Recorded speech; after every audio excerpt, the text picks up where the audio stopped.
ഈ വീഡിയോയിൽ പഠനത്തിൽ മികച്ച വിജയം നേടാൻ സഹായിക്കുന്ന ചില പ്രായോഗിക വഴികളെക്കുറിച്ച് നമുക്ക് ചർച്ച ചെയ്യാം.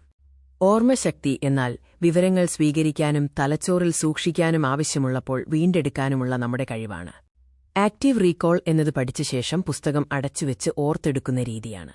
സ്വയം ചോദ്യങ്ങൾ ചോദിക്കുകയും ഫ്ലാഷ് കാർഡുകൾ ഉപയോഗിക്കുകയും ചെയ്യാം.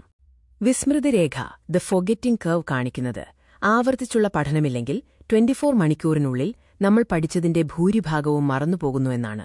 ഫെയ്ൻമാൻ ടെക്നിക് മറ്റൊരാളെ പഠിപ്പിക്കുന്നതുപോലെ കാര്യങ്ങൾ ലളിതമായി വിവരിച്ചുകൊടുക്കുന്നതാണ്.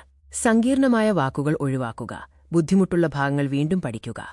മൈൻഡ് മാപ്പിംഗ് വിവരങ്ങളെ ചിത്രരൂപത്തിൽ ബന്ധിപ്പിക്കുന്നു. ഇത് തലച്ചോറിന്റെ പ്രവർത്തനവുമായി യോജിക്കുകയും വേഗത്തിൽ റിവിഷൻ ചെയ്യാൻ സഹായിക്കുകയും ചെയ്യുന്നു. സൂത്രവാക്യങ്ങൾ അഥവാ നെമോണിക്സ് പഠനത്തെ സഹായിക്കും.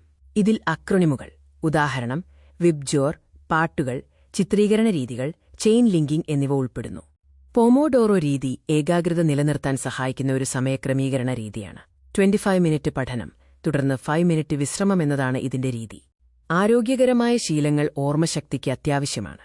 7 to 8 മണിക്കൂർ ഉറക്കം, ധാരാളം വെള്ളം കുടിക്കുന്നത്, പഴങ്ങൾ, പച്ചക്കറികൾ എന്നിവ ഭക്ഷണത്തിൽ ഉൾപ്പെടുത്തുന്നത് ഗുണം ചെയ്യും. പഠനത്തിന് ശാന്തമായ അന്തരീക്ഷം ഉറപ്പുവരുത്തുക. ആവശ്യത്തിന് വെളിച്ചമുള്ള സ്ഥലങ്ങൾ തിരഞ്ഞെടുക്കുക.